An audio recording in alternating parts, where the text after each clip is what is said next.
Hello दोस्तों, welcome back my YouTube channel. आप सब कैसे? आई होप सब अच्छे होंगे। बहुत दिन बाद आज हम एक टॉपिक देख रहे हैं, हिस्टोलॉजी का टॉपिक। तो इस हिस्टोलॉजी के टॉपिक में हम देखेंगे टिश्यू प्रोसेसिंग क्या होता है, पूरे स्टेप्स देखेंगे, साथ में ये प्रोसेसिंग कैसे करते हैं और ये इम्पोर्टेंस क्यों होता है। तो वीडियो को बिना देरी के स्टार्ट करते हैं। सबसे पहले हम देखते हैं इंट्रोडक्शन ऑफ हिस्टोलॉजी। तो वीडियो को बिना देरी के स्टार्ट करते हैं। तो इंट्रोडक्शन होता है, histology is the branch of medical science in which we study about normal tissue that is called histology. Histology medical science का क्या होता है, एक ब्रांच होता है, ठीक है, जिसमें हम क्या करते हैं, एक नॉर्मल टिश्यू का स्टडी करते हैं। ओके, तो देखो इसमें क्या होता है, टिश्यू टू टाइप्स का होता है, एक नॉर्मल भी होता है, एक एबनॉर्मल होता है। तो इसमें हम स्टडी करेंगे किसका, नॉर्मल टिश्यू का। यहाँ पे हिस्टोलॉजी जो वर्ड है वो कंसिस्ट है टू वर्ड से, हिस्टो और एक है लॉजी। तो हिस्टो का मीन्स होता है क्या, टिश्यू, और लॉजी का मतलब होता है स्टडी। फिर देखते हैं क्या, हिस्टोपैथोलॉजी। तो ये जो हिस्टोपैथोलॉजी जो वर्ड्स होते हैं ये डिराइव्ड हुआ है हिस्टोलॉजी से, ठीक है। Histopathology is the branch of medical science in which we study about abnormal tissue that is called histopathology. देखो दोनों में डिफरेंट ये है, हिस्टोलॉजी और हिस्टोपैथोलॉजी में। यहाँ में क्या है, पैथो है। पैथो मीन्स होता है डिसीज़, मतलब हमारे जो टिश्यूज़ हैं, ठीक है, उसमें क्या हो गया है, डिसीज़ हो गया, बीमारी हो गया। और अब जब हम उनका स्टडी करेंगे तो उसको क्या बोलेंगे हम, हिस्टोपैथोलॉजी, ठीक है। अब देखते हैं क्या हिस्टोपैथोलॉजी में क्या होते हैं सैंपल्स, कितने टाइप्स के सैंपल्स होते हैं। तो यहाँ पे फर्स्ट है क्या, बायोप्सी है। क्या चीज़ है, बायोप्सी। बायोप्सी ये एक सर्जिकल प्रोसेस होता है, ठीक है, जिसमें क्या करते हैं, सर्जन द्वारा लिविंग पेशेंट से, ठीक है, कोई भी एब नॉर्मल ऑर्गन्स को काट कर बाहर निकालने का एक क्या है, प्रोसेस है। क्या होता है गाइस, ये जो बायोप्सी होता है उसमें हम एक लिविंग बॉडी से क्या करते हैं, जो ऑर्गन्स होते हैं, एबनॉर्मल ऑर्गन्स या एबनॉर्मल पार्ट्स होते हैं बॉडी का, उसको बाहर निकालने का जो प्रोसेस होता है उसी को हम क्या कहते हैं, बायोप्सी कहते हैं। अब क्या है, एटॉप्सी। एटॉप्सी में क्या करते हैं हम, एटॉप्सी में प्रोसेस सेम है, बट एटॉप्सी में क्या करते हैं हम, जो डेड बॉडी होता है, क्या होता है, डेड बॉडी, उससे ऑर्गन या ऑर्गन के स्मॉल पीस को क्या करते हैं, बाहर निकालने का जो प्रोसेस होता है उसको हम एटॉप्सी कहते हैं, ठीक है। अब क्या बोल रहे हैं, हिस्टोलॉजी का फादर। तो हिस्टोलॉजी का जो फादर होता है सर मैरी, क्या बोल रहे हैं, सर मैरी फ्रंकोइस जेवियर बाइचेट। ये क्वेश्चन आईएमपी है गाइस, ठीक है। ये आप लोग को कॉम्पिटिटिव एग्जाम में पूछ सकता है कि हिस्टोपैथोलॉजी का फादर कौन है। तो हिस्टोपैथोलॉजी का फादर है सर मैरी फ्रंकोइस जेवियर बाइचेट है, ठीक है। अब देखते हैं क्या, रिसेप्शंस। तो रिसेप्शन में क्या करते हैं, रिसेप्शन क्यों करते हैं, ठीक। तो for identification of patient, patient के जो आइडेंटिफिकेशन के लिए क्या करते हैं, हम रिसेप्शन करते हैं, ठीक है। तो सबसे पहले हम रिसेप्शन में क्या लेते हैं, सबसे पहले पेशेंट का नेम रहता है, फादर नेम रहता है, एज रहता है, डेट ऑफ बर्थ रहता है, जेंडर रहता है, contact number, time and date, organ and clinic, पूरे जो पेशेंट का क्लिनिकल हिस्ट्री रहता है, साथ में जो कौन डॉक्टर उसको प्रिस्क्राइब किया है उस डॉक्टर का नाम रहता है, साथ में ये बहुत इंपॉर्टेंट रहता है, इसको बोलते हैं लैब आईडी या तो पैथोलॉजी आईडी, ठीक है। अब जो हिस्टो टेक्नीशियंस होते हैं उसका रिस्पॉन्सिबिलिटी क्या क्या होती है, तो सबसे पहले रिस्पॉन्सिबिलिटी देख लेते हैं हम लोग। सबसे पहले रिस्पॉन्सिबिलिटी ये है, स्पेसिमेन प्रिजर्वेशन। सबसे पहले जो सैंपल्स रहते हैं वो प्रॉपर हमारे फिक्स है कि नहीं, ठीक है, वो प्रॉपर प्रिजर्व है कि नहीं, उसको क्या करना रहता है, हमको देखना रहता है। सेकेंड क्या रहता है, लेबलिंग एंड आइडेंटिफिकेशन। सबसे पहले जो जार आ रहता है, ठीक है, जिसमें हमारे जिसके अंदर टिश्यू रहता है उसमें उसके बाहर क्या करना रहता है, को लेबल करना रहता है। साथ में लेबल के साथ साथ उसका क्या करता है, पूरे जितने भी लैब आईडी नंबर रहता है उसको हम पूरे लिखते हैं, ठीक है, साथ में ताकि कि क्या हो सके, जो पेशेंट का जो भी सैंपल हो उसका हम अच्छे से आइडेंटिफाई कर सके, ठीक। थर्ड नंबर रिस्पॉन्सिबिलिटी ये है, preparation preparation of specimen for microscopic examination. हमको क्या करना है कि जो स्पेसिमेन है उसको प्रिपेयर करना है फॉर माइक्रोस्कोपिक एग्जामिनेशन, ठीक। और लास्ट रिस्पॉन्सिबिलिटी ये है कि हमको क्या करना है, जो भी उस रिजल्ट आया हो, चाहे पॉजिटिव हो चाहे नेगेटिव, उसको क्या करना है, रिकॉर्ड करना है। क्या करना है, रिकॉर्ड। तो सबसे पहले देख ले प्राइमरी वर्क ऑफ हिस्टोटेक्नीशियन। हिस्टोटेक्नीशियन का प्राइमरी वर्क क्या होता है, तो सबसे पहले प्राइमरी वर्क का ये है कि हमको क्या करना है, चेक फिक्सेटिव। हमको जो भी जार में आया है, जो भी कॉपलिन जार में आया सैंपल, उसमें हमको क्या चेक करना है, फिक्सेटिव, कि फिक्सेटिव का अमाउंट प्रॉपर है या नहीं है। क्योंकि नहीं होने पर क्या होगा, टिश्यू में ऑटोलाइसिस एंड पुट्रीफैक्शन देखने को मिलेगा था। और जब ऑटोलाइसिस और पुट्रीफैक्शन होगा तो टिश्यू के पूरे मार्फोलॉजी क्या हो जाएगा, चेंज हो जाएगा, ठीक है। तो ये था फर्स्ट चेक फिक्सेटिव। सेकंड क्या है, make entry the biopsy autopsy register. हमको क्या करना है, प्रॉपर जो भी सैंपल है, चाहे बायोप्सी हो चाहे एटॉप्सी हो, उसके लिए प्रॉपर क्या होता है, लैब में रजिस्टर होता है, उसमें हमको क्या करना है, एंट्री करना है। ठीक है। इक्विपमेंट्स, ठीक है, इक्विपमेंट्स में क्या बोल रहा है, सबसे पहले फर्स्ट इक्विपमेंट्स है the best quality and power, the best quality and proper working binocular microscope. हमारे पास क्या होना चाहिए, बाइनोकुलर माइक्रोस्कोप होना चाहिए। बाइनोकुलर कैसे पहचानेंगे, क्योंकि उसमें जो आई पीस लेंस होता है वो 2 होता है, और 2 मतलब बाई, इसमें क्या हमको यूज़ करना पड़ेगा, बाइनोकुलर माइक्रोस्कोप। तो ये देख लीजिए बाइनोकुलर माइक्रोस्कोप है। फिर द सेकेंड क्या है, हमारे पास क्या होना चाहिए, सेक्शन कटिंग के लिए माइक्रोटोम। माइक्रोटोम एक इंस्ट्रूमेंट्स होता है जो सबसे ज़्यादा हिस्टोपैथोलॉजी लैब में यूज़ होता है। ठीक है, जिसमें हमको क्या करना रहता है, जो ब्लॉक रहता है उसको सेक्शन कटिंग में कट करना रहता है। तो ये है माइक्रोटोम। ठीक है। थर्ड नंबर हमारे पास क्या होना चाहिए, माइक्रोटोम नाइफ होना चाहिए। ठीक है। देखिए डिफरेंट टाइप्स के क्या है, यहाँ पे नाइफ है जिसका यूज़ हम सेक्शन कटिंग करने के लिए यूज़ करते हैं। जैसे कि फर्स्ट है प्लानो कॉनकेव नाइफ है, बाई कॉनकेव है, वेज शेप्ड है। ठीक है। और फोर्थ नंबर क्या है, चिजल शेप्ड क्या है, नाइफ है। ठीक है। अब क्या होता है कि हमको जो हिस्टोपैथोलॉजी में जो सैंपल कलेक्शन करने का पर्पस मेन क्या होता है। ठीक है। तो पर्पस ऑफ स्पेसिमेन कलेक्शन, तो देखते हैं कि क्या पर्पस होता है। हिस्टोलॉजी में स्पेसिमेन का कलेक्शन बॉडी में extra cellular growth and abnormality को डिटेक्ट करने के लिए किया जाता है। हिस्टोलॉजी में क्या बोल रहे हैं, जो सैंपल्स होता है उसके कलेक्शन बॉडी में एक्स्ट्रा सेलुलर ग्रोथ, ठीक है, एंड एबनॉर्मिटी, और एक्स्ट्रा सेलुलर ग्रोथ मीन्स हो जाएगा क्या, ये ट्यूमर एंड एबनॉर्मिटी को डिटेक्ट करने के लिए किया जाता है, ताकि पेशेंट को बेस्ट ट्रीटमेंट दिया जा सके। ठीक है। मेन पर्पस ये है कि हमारे जो बॉडी में जो एबनॉर्मल जो सेल्स का ग्रोथ हुआ है, ठीक है, उसको डिटेक्ट करने के लिए हमको क्या करना पड़ता है, स्पेसिमेन कलेक्शन करना पड़ता है, ताकि हम उस पेशेंट को अच्छा ट्रीटमेंट दे सके। स्पेसिमेन कलेक्शन के तुरंत बाद ही टेस्ट के लिए लेबोरेटरी भेज दिया जाता है। क्या करते हैं, जैसे ही हम क्या करेंगे, स्पेसिमेन को कलेक्ट करेंगे, उसके बाद तुरंत ही हम उसको लेबोरेटरी, मतलब जहाँ पे इसका प्रोसेस होगा वहाँ पे क्या कर देना है, हमको उसको भेज देना है। ठीक है। जहाँ डिफरेंट टेक्निक्स एंड स्टैनिंग का यूज़ करके स्पेसिमेन का माइक्रोस्कोपिक एग्जामिनेशन करते हैं। लेबोरेटरी में क्या करते हैं, बहुत सारे टेक्निक्स होते हैं और स्टैनिंग होते हैं, डाई होते हैं। ठीक है, जिसका यूज़ करके हमको क्या करना है, माइक्रोस्कोपिक एग्जामिनेशन करना है। नेक्स्ट नंबर क्या बोल रहा है, यह work pathologist and technologist perform करके रिपोर्टिंग, एक्यूरेट रिपोर्टिंग किया जाता है। अब क्या करेंगे, माइक्रोस्कोपिक एग्जामिनेशन हो जाएगा, फिर उसके बाद जो पैथोलॉजिस्ट होंगे और टेक्नोलॉजिस्ट है वो क्या करेंगे, उसका एक्यूरेट रिपोर्ट करेंगे। ठीक है। देन उसके बाद क्या है, the step of tissue processing. ठीक है। तो अब देखते हैं क्या टिश्यू प्रोसेसिंग में क्या क्या स्टेप्स होता है। तो सबसे पहले फर्स्ट स्टेप्स होता है क्या, फिक्सेशन होता है, सेकेंड ग्रॉशिंग है, third dehydration, fourth clearing, fifth embedding, six number block making, और सेवन ट्रिमिंग है, और एट्थ नंबर क्या है, सेक्शन कटिंग है। साथ में क्या है, और टिश्यू बात है। ठीक है। एडेसिव सॉल्यूशन है, smear preparation, staining, mounting and microscopic examination. तो सबसे पहले हम देखते हैं क्या फिक्सेशन क्या होता है। क्या देखेंगे, फिक्सेशन। तो फिक्सेशन एक ऐसा प्रोसेस होता है जिसमें बॉडी से टिश्यू एंड सेल्स को रिमूव करने पर उसमें ऑटोलाइसिस एंड पुट्रीफैक्शन होने लगता है। ठीक है। मतलब ये टर्म्स बहुत इंपॉर्टेंट है, ऑटोलाइसिस एंड पुट्रीफैक्शन होने लगता है, जिससे क्या होता है, सेलुलर डिकम्पोज होने लगता है। मतलब जैसे ही हम बॉडी से कोई भी पार्ट्स रिमूव करते हैं तो उसमें फर्स्ट क्या होने लगता है, ऑटोलाइसिस और पुट्रीफैक्शन। ठीक है।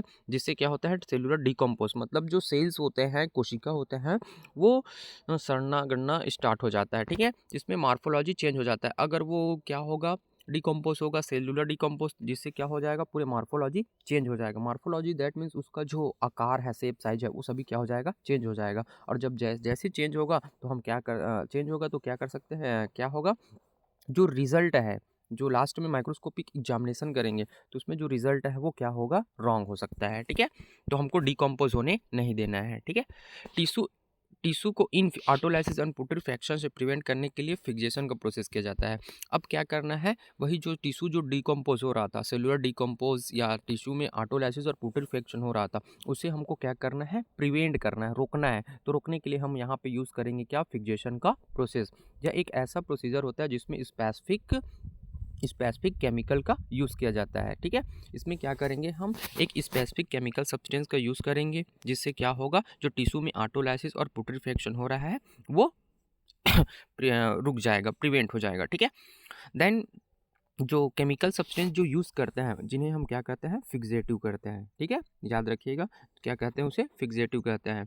इस फिक्सेटिव की प्रॉपर्टी होती है कि सेलुलर मॉर्फोलॉजी में जो चेंजेस को प्रिवेंट करता है। जो ये केमिकल्स होते हैं, जो फिक्सेटिव होता है, ये क्या करता है, सेलुलर मॉर्फोलॉजी में जो चेंज हो रहा है, ठीक है, उसको रोकता है। इस ये क्या और क्या करता है, एंजाइम एक्टिविटी को रोकता है और बैक्टीरिया को किल कर देता है, ठीक है। अब ये जब बैक्टीरिया किल होता है और एंजाइम की एक्टिविटी स्टॉप होता है, तो बिल्कुल टिश्यू में डिकम्पोज नहीं होता, ठीक है। Then the several fixative are available, क्या होता है, बहुत सारे फिक्सेटिव्स होते हैं जो कि अवेलेबल होते हैं। जैसे कि केमिकल फिक्सेटिव में दिया है, क्या chemical fixative become two types के होता है, एक सिंपल होता है और एक क्या होता है, कंपाउंड होता है। इसका और क्लासिफिकेशन कर दिया गया है, जिसमें क्या होता है, सबसे ज़्यादा जो यूज़ होता है हमारे हिस्टोलॉजी में वो है क्या, फॉर्मेलिन है, ठीक है। बट सिंपल फिक्सेटिव तो यूज़ करते हैं, बट इसके अलावा कंपाउंड फिक्सेटिव भी बहुत ज़्यादा यूज़ किया जाता है, क्योंकि कंपाउंड फिक्सेटिव हमारे टिश्यू और जो ऑर्गन्स होता है उसको अच्छे से प्रिजर्व करने का ये वर्क करता है, ठीक है। देन सबसे पहले क्या है, हम अभी देखें जस्ट कि सबसे ज़्यादा क्या यूज़ करता है हिस्टोलॉजी में, फॉर्मेलिन। तो देखो फॉर्मेलिन जो होता है वो कैसे बनता है, फॉर्मेलिन जो बनता है वो फॉर्मेल्डिहाइड से बनता है। किससे बनता है, फॉर्मेल्डिहाइड से बनता है, ठीक है। अब देखते हैं कि फॉर्मेल्डिहाइड से फॉर्मेलिन कैसे बनाया जाता है। तो सबसे ज़्यादा अगर देखें हिस्टोपैथोलॉजी लैब में, तो सबसे पहले ये याद रखिएगा कि 10% फॉर्मेलिन सबसे ज़्यादा यूज़ होता है, ठीक है। तो 10% फॉर्मेलिन हम कैसे बनाते हैं हिस्टोपैथोलॉजी लैब में, ये देखते हैं। 10% फार्मेलिन, ठीक है।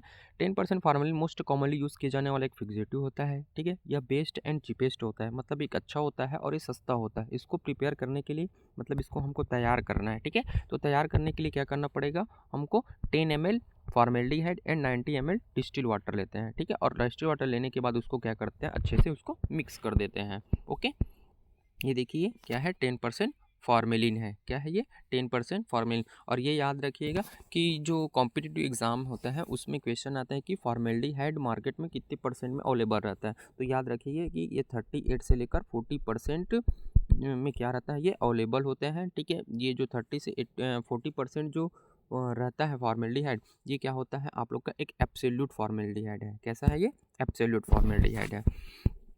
देन उसके बाद क्या है, देखिए ये जो हमारे पास एक जार में क्या आया है, सैंपल आया है, ठीक है, जिसके अंदर क्या क्या है, कुछ लिक्विड है, वही लिक्विड जो केमिकल सब्सटेंस, और chemical substance also known as fixative, okay. Then अब उसके बाद होता है क्या, सेकेंड जो स्टेप्स होता है, क्या करना है हमको, ग्रॉसिंग करना है। क्या करना है, ग्रॉसिंग। तो देखते हैं कि ग्रॉसिंग कैसे करते हैं, क्या देखेंगे, ग्रॉसिंग कैसे करते हैं। It is the process of the cut piece size 3 to 4 mm tissue from affected side of the specimen and deep secondary fixative that is called grossing.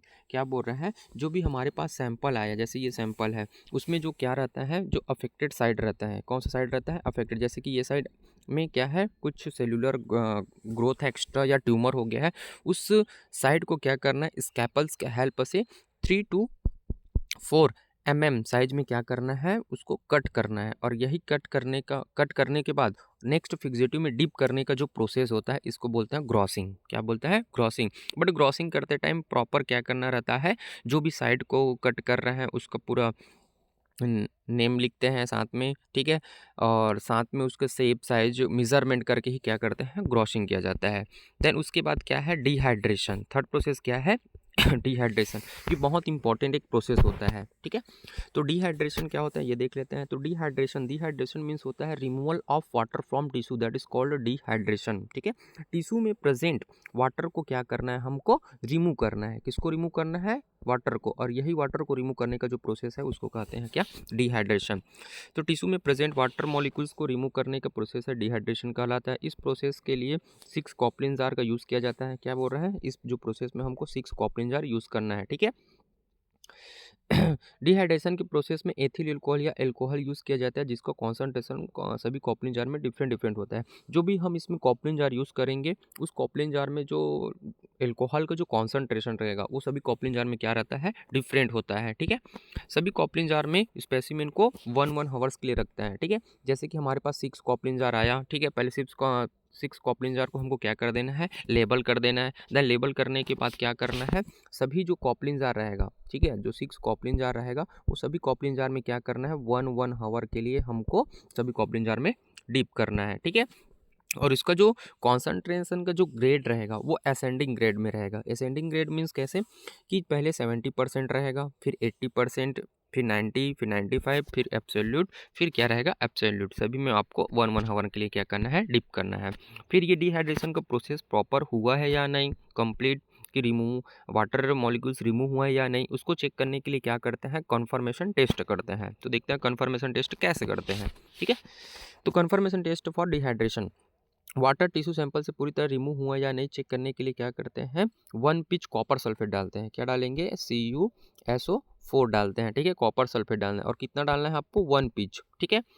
फिर अगर 1 पिच कॉपर सल्फेट डालने पर अगर उसमें वाटर प्रेजेंट होगा तो indicate करता है कौन सा कलर में, ब्लू कलर में। क्या कलर देगा, ब्लू कलर, ठीक है। तो उसमें वाटर प्रेजेंट है। अगर ब्लू कलर में टर्न हो जाता है तो उसमें क्या प्रेजेंट रहेगा, वाटर प्रेजेंट रहेगा। तो डिहाइड्रेशन करने के लिए क्या करते हैं, कुछ केमिकल सब्सटेंस यूज़ करते हैं जिसे डिहाइड्रेंट एजेंट कहते हैं, ठीक है, डिहाइड्रेंट एजेंट। तो डिहाइड्रेंट एजेंट क्या क्या यूज़ करते हैं, सबसे पहले एसीटोन है, डाइऑक्साइन है, एथिल अल्कोहल है, जिसमें हम एथिल अल्कोहल सबसे ज़्यादा यूज़ करते हैं, ठीक है। इसमें लिखा भी है क्या, मेनली एथिल अल्कोहल का यूज़ किया जाता है क्योंकि यह आसानी से मार्केट में अवेलेबल होता है तथा इसका water removing action rapidly and quickly होता है। मतलब ये क्या करता है, जो टिश्यू से वाटर को एक बहुत फास्ट जल्दी क्या करता है, ये रिमूव करता है, ठीक है।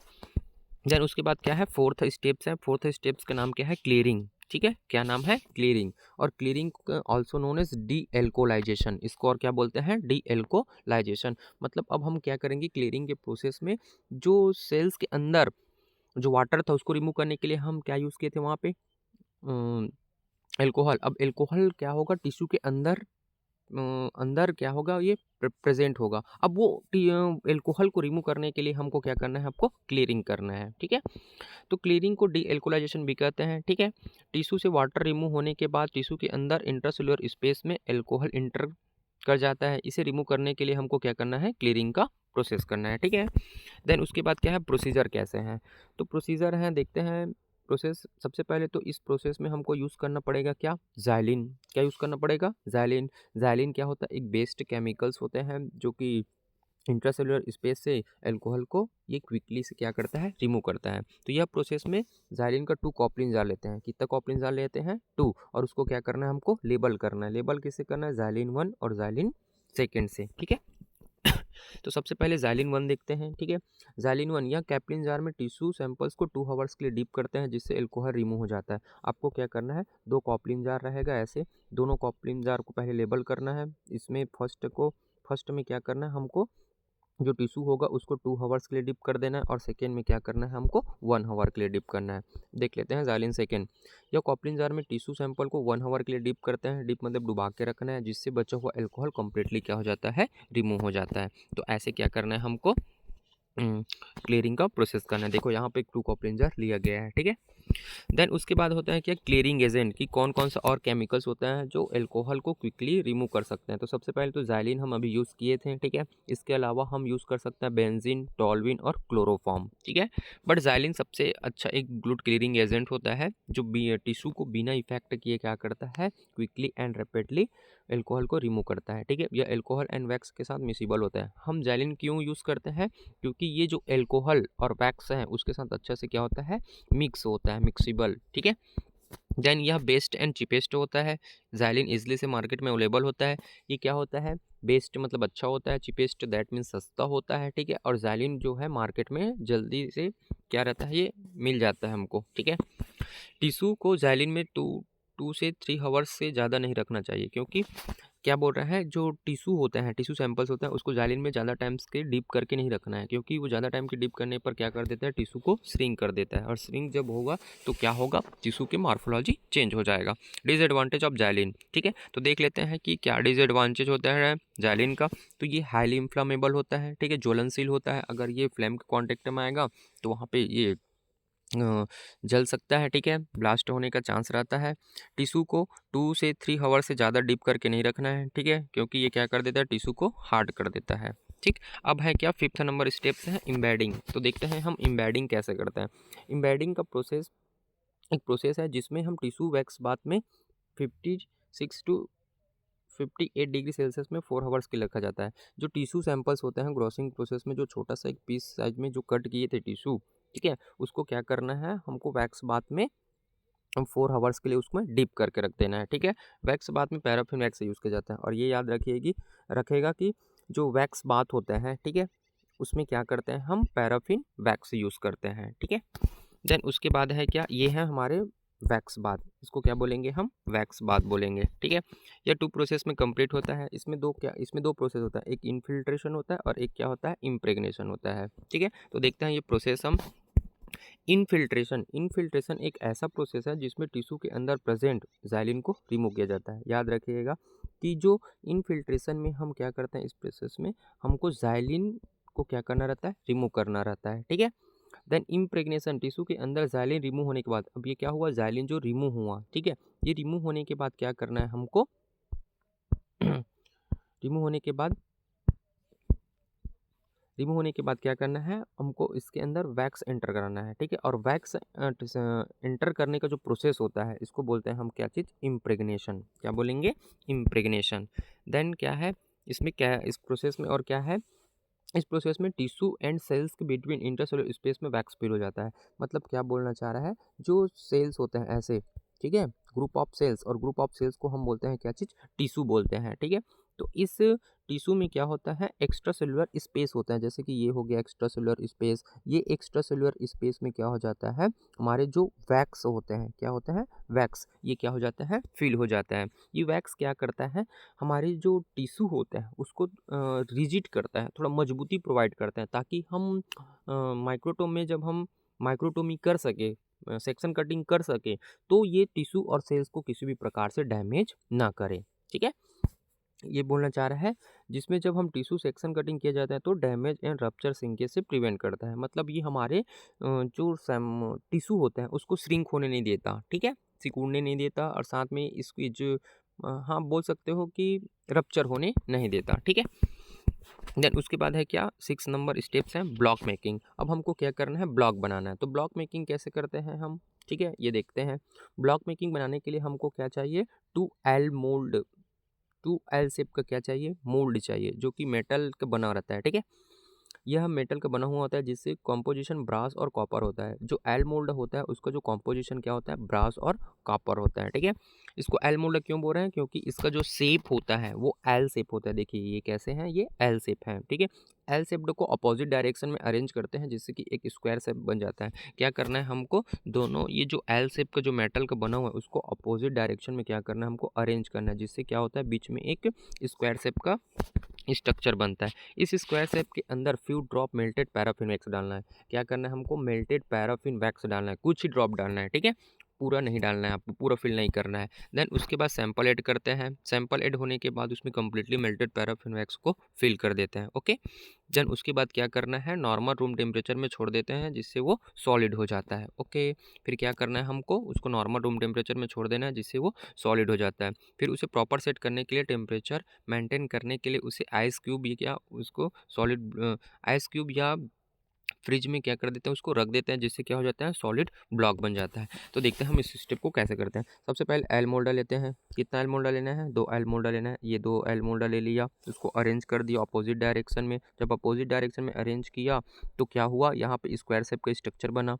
अब स्क्वायर शेप के स्ट्रक्चर में पहले क्या डालना है, मेल्टेड पैराफिन कुछ ड्रॉप डालना है। देन उसके बाद क्या ऐड करना है, उसके अंदर हमको ऐड करना पड़ेगा क्या चीज़, ये टिश्यू सैंपल्स को। देन टिश्यू सैंपल ऐड करने के बाद क्या करना है हमको, फिर से जो कुछ बचा स्पेस है, ठीक है, ठीक है, उस स्पेस में पूरा से क्या कर देना है हमको, मेल्टेड पैराफिन वैक्स को और फिल कर देना है। देन फिल करने के बाद हमारे पास जो आइस क्यूब रहेगा, क्या रहेगा, आइस क्यूब, इसके ऊपर उसको क्या कर देना है, रख देना है। आइस क्यूब में क्यों रखेंगे, क्योंकि जो मेल्टेड पैराफिन वैक्स है उसको हम एक टेम्परेचर देंगे, ठीक है, मतलब आइस क्यूब में रखेंगे तो ये प्रॉपर क्या हो जाएगा, सॉलिड हो जाएगा। क्या हो जाएगा, सॉलिड हो जाएगा। ठीक है, बिग ब्लॉक बन गया। जैसे कि ये देखिए, ये है क्या, हमारे टिश्यू ब्लॉक, इसको क्या बोलता है, टिश्यू ब्लॉक। इसके अंदर क्या ऐड हुआ है, हमारे ये है सैंपल्स है, क्या है सैंपल्स। अब क्या करना है, ब्लॉक मेकिंग तो हो गया, अब हमको क्या करना है, ट्रिमिंग करना है। तो ट्रिमिंग क्या है, एक सिंपल प्रोसेस है। इसमें क्या करता है, ब्लॉक से एक्सेस पैराफिन वैक्स को नाइफ या स्कैपल्स के थ्रू क्या करता है, रिमूव करता है।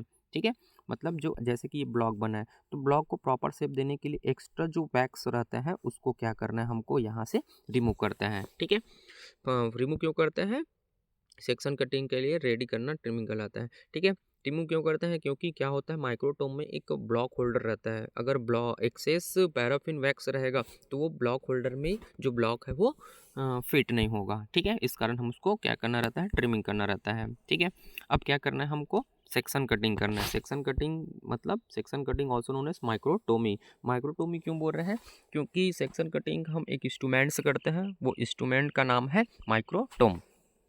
इस प्रोसेस में माइक्रोटोम का यूज़ किया जाता है। ठीक है, ब्लॉक को ब्लॉक होल्डर इन माइक्रोटोम में फिक्स किया जाता है। ठीक है, उसमें क्या रहता है, हमारे जो माइक्रोटोम है उसमें ब्लॉक होल्डर रहता है, जिसमें ब्लॉक को क्या करते हैं, उसमें फिट करते हैं। ठीक है, देन उसके बाद क्या करना है, माइक्रोटोम नाइफ को 15 टू 25 माइक्रोन में कट करने के लिए सेट किया जाता है। हमको क्या करना है, जो ब्लॉक है उसको 15 टू 25 माइक्रोन में क्या करना है, उसको माइक्रोन में कट करना है। ठीक है, अब कट कैसे करना है, ऑपरेटिंग हैंडल के हेल्प से केयरफुली रोटेट कर रहे हैं। जैन थिन सेक्शन में स्लाइस कटिंग किया जाता है।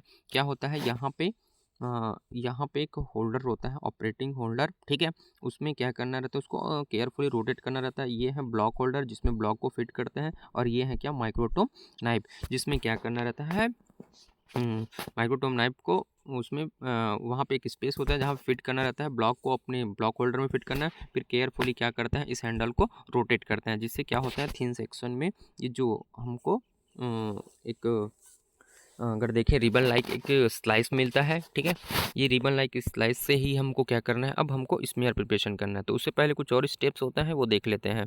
तो फिर नेक्स्ट नंबर क्या है, tissue bath and water bath. अब ये जो थिन सेक्शन में हमको जो यहाँ पे सैंपल मिला है, ये जो सैंपल मिला है, ठीक है, अब उसको क्या करना है, हमको tissue bath and water bath में क्या कर देना है, हमको उसको डाल देना है। ठीक है, अब वाटर बाथ में कटिंग हुए थिन सेक्शन को स्लाइस को 50 टू 80 डिग्री सेल्सियस पर रखते हैं, जिससे टिश्यू में सैंपल में स्लाइस में वैक्स रिमूव हो जाता है।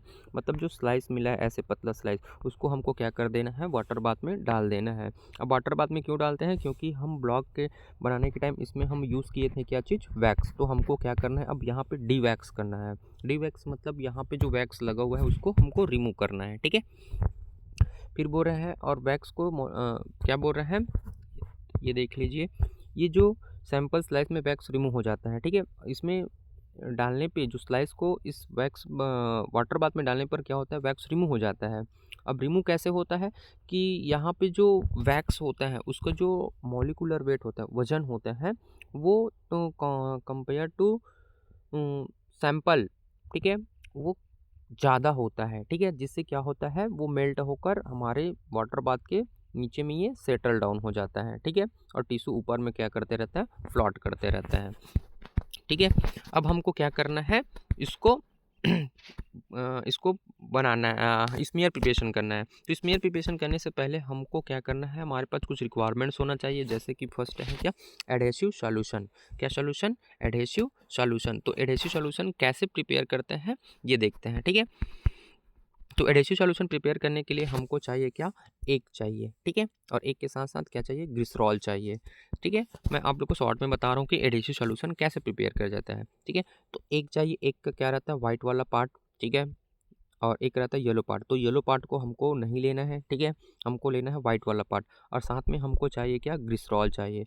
हमको क्या करना है, ये वाइट वाला पार्ट और ग्लिसरॉल को इक्वल अमाउंट में लेना है, और इक्वल अमाउंट में लेने के बाद उसको क्या करना है, अच्छे से उसको वेल मिक्स कर देना है। देन वेल मिक्स करने के बाद हमको क्या होगा, एक थिक स्टिकी कुछ पेस्ट मिलेगा। ठीक है, वो जो पेस्ट है वो उसका नाम है क्या चीज़, एडहेसिव सॉल्यूशन। तो ये एडहेसिव सॉल्यूशन प्रिपेयर हो गया। अब ये एडहेसिव सॉल्यूशन को प्रिपेयर तो हो गया, बट अब इसको यूज़ कैसे करना है। ठीक है, और इसका मेन जो यूज़ है एडहेसिव सॉल्यूशन का, वो क्या करना है, हमको सैंपल को इस स्लाइड में चिपकाने के लिए करना है। ठीक है, सैंपल को किस में चिपकाने के लिए यूज़ करना है।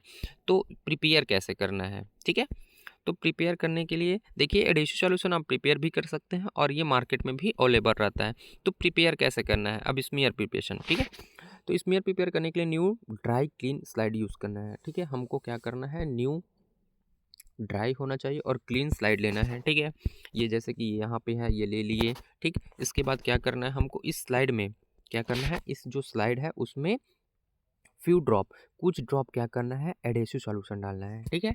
एडेसिव सॉल्यूशन डालने के बाद क्या करना है हमको, उसको थोड़ा सा स्प्रेड कर देना है। स्प्रेड करने के बाद जो हमारे वाटर बाथ में फ्लोट कर रहे हैं सैंपल को, उसको टेक्निकली क्या करना है हमको, स्लाइड में लेना है। किस में लेना है, स्लाइड में लेना है, ठीक है। देन एयर ड्राई करना है। एयर ड्राई करने के बाद इस एयर ड्राई हो जाएगा, फिर जो आपके स्मेयर में जो भी मॉलिक्यूल्स होंगे, वाटर मॉलिक्यूल्स, वो रिमूव हो जाएगा, ठीक है। अब ये रिमूव होने के बाद क्या करना है हमको, स्टैनिंग करना है, ठीक है। स्टैनिंग करने के बाद लास्ट जो प्रोसेस है ये क्या, माइक्रोस्कोपिक एग्जामिनेशन। तो देखते हैं हम स्टैनिंग, ठीक है, स्टैनिंग प्रोसीजर। तो हिस्टोपैथोलॉजी में mainly haematoxylin and eosin stain किया जाता है। याद रखिएगा कि रूटीन स्टैन के नाम से भी जानते हैं, ठीक है। इसको क्वेश्चन आता है कि हिस्टोलॉजी में रूटीन स्टैन क्या यूज़ करते हैं, तो रूटीन स्टैन का नाम है एच एंड ई स्टैन, ठीक है। क्या, H and E, H for H है मतलब क्या, हीमोटॉक्सिन, और ई का मतलब होता है क्या, इयोसिन, ठीक है। ये स्टैन करना है। इसमें 2 सॉल्यूशन यूज़ किया जाता है, ठीक है, 2 डाई यूज़ करता है, haemotoxin and eosin, okay. Haemotoxin, haemotoxin कैसा होता है, ये बेसिक नेचर का होता है, जो वायलेट कलर का होता है। ये सेल के न्यूक्लियस को क्या करता है, स्टैन करता है। देन अगर वहीं बात करें हम इयोसिन का, तो इयोसिन कैसा होता है, ये इयोसिन सेल के इयोसिन का जो नेचर होता है ये एसिडिक होता है, ठीक है। साथ में ये सेल के साइटोप्लाज्मा को स्टैन करने का वर्क करता है। इसका जो कलर होता है वो कैसा होता है, पिंक कलर होता है, ठीक है। देन उसके बाद ये देखिए, ठीक है, एसिडिक इन नेचर का होता है, पिंक कलर का होता है, साइटोप्लाज्मा को स्टैन करता है, ठीक है। देन उसके बाद है ये है क्या, इयोसिन, ठीक है, इयोसिन वाई। देन देखिए कि स्टैन होने के बाद ये कैसे दिखाई देगा, ठीक है। जिस ये देखिए जो पिंक कलर का जो दिखाई दे रहा है आप लोग को, वो साइटोप्लाज्मा है, ठीक है, जो कि आपके इयोसिन स्टैन किया है। और जो ब्लू कलर में जो डॉट डॉट दिख रहा है ये क्या है, न्यूक्लियस है, ओके। देन उसके बाद क्या है, माउंटिंग। तो देखते हैं कि माउंटिंग कैसे करते हैं। स्टैंडिंग प्रोसीजर तो हो गया, अब माउंटिंग कैसे करना है। तो माउंटिंग एक टेक्निक होती है जिसमें स्लाइड के ऊपर 1 ड्रॉप, क्या 1 ड्रॉप क्या डालना है, DPX, ठीक है, डिस्टेरिन प्लास्टिक जर जाइलिन डालते हैं। और उस अगर ये नहीं होगा तो हमारे लैब में क्या रहता है, एक और मीडियम होता है, माउंटिंग मीडियम, कनाडा बाल्सम। ये डाल के क्या करते हैं, उसके ऊपर कवर स्लिप से कवर कर देते हैं। तो प्रोसीजर भी देख लेते हैं, चलो, ठीक है। सबसे पहले स्लाइड में DPX सेट करते हैं, ठीक है। ये स्लाइड है, इसमें क्या किए, पहले स्टैंड कर चुके हैं हम लोग, ठीक है। अब सबसे पहले क्या डालना है इसमें हमको, 1 ड्रॉप DPX, ठीक है। DPX ऐड कर दिए। DPX ऐड करने के बाद क्या करना है हमको, उसके ऊपर, ठीक है, स्लाइड के ऊपर क्या करना है, स्लाइड के ऊपर हमको कवर स्लिप लगाना है। और कवर स्लिप लगाने के बाद उसको क्या कर देना, कवर स्लिप से उसको कवर कर देना है। ये जो प्रोसेस है वो माउंटिंग कहलाता है, ठीक है। ये लिखा है क्या, देन उसके बाद कवर स्लिप्स के कवर कर देते हैं। ये देखिए माउंटिंग कर रहे हैं यहाँ पे, ठीक है। माउंटिंग क्यों करता है, माउंटिंग करने का मेन रीज़न है कि वहाँ पे कोई फॉरेन पार्टिकल्स या डस्ट वगैरह हमारे जो स्लाइड है उसमें ना आए, ठीक है, उसे रोके। साथ में क्या होता है कि वहाँ पे लंबे टाइम के बाद क्या होता है एक, कि जो हम स्टैनिंग प्रोसीजर किए हैं, ठीक है, उसमें ऑक्सीडेशन होने की वजह से वो कलर चेंज हो जाता है। तो ये ऑक्सीडेशन से क्या करता है, प्रिवेंट करता है, ताकि वो जो स्टैंड हुआ है जो वो प्रॉपर रहे, ठीक है। नोट, माउंटिंग मनी इसलिए किया जाता है ताकि स्लाइड को परमानेंट तैयार हो जाए, ठीक है, स्लाइड में लंबे टाइम तक स्टोर करके रखा जा सके। हम अभी वही बात किए, ठीक है। अब क्या है, माइक्रोस्कोपिक एग्जामिनेशन है, ठीक है। तो माइक्रोस्कोपिक एग्जामिनेशन जो होता है वो कौन करता है, टेक्नोलॉजिस्ट या तो पैथोलॉजिस्ट करते हैं, ठीक है। माइक्रोस्कोपिक एग्जामिनेशन करने पर क्या होता है, रिजल्ट कैसे मिलता है हमको, तो रिजल्ट भी देख लेते हैं कि क्या क्या होगा। तो इसमें जो न्यूक्लियस होता है वो ब्लू कलर में दिखाई देता है, cytoplasm pink orange colour, collagen जो रहता है डार्क पिंक ये कलर में दिखाई देता है, ठीक है। यहाँ पे दिखाया गया है, देखिए कि H फॉर हीमोटॉक्सिन और E का मतलब होता है इयोसिन। ये जो डॉट डॉट जो दिख रहा है ना वो ब्लू कलर में, वो आपका न्यूक्लियस है, ठीक है। और जो पिंक कलर में दिखाई दे रहा है वो क्या है, साइटोप्लाज्मा है। तो ये था क्या हमारे माइक्रोस्कोपिक एग्जामिनेशन, ठीक है। तो यहाँ पे पूरी टिश्यू प्रोसेसिंग स्टेप्स कंप्लीट हुआ। अगर ये वीडियो आप लोग को अच्छा लगा होगा तो वीडियो को लाइक कर दीजिए। अगर चैनल पे नए हैं तो चैनल को सब्सक्राइब कर दीजिए। देखिए गाइस, ये जो है आप लोग का एग्ज़ाम के लिए बहुत इम्पोर्टेंट है, ठीक है। मोस्ट इम्पॉर्टेंट टॉपिक है ये। हमेशा क्या करते हैं, ये जो एग्ज़ाम में जो एनुअल एग्ज़ाम होता है उसमें यहाँ से एक क्वेश्चन आता ही है। ठीक है, थैंक्स फॉर वॉचिंग।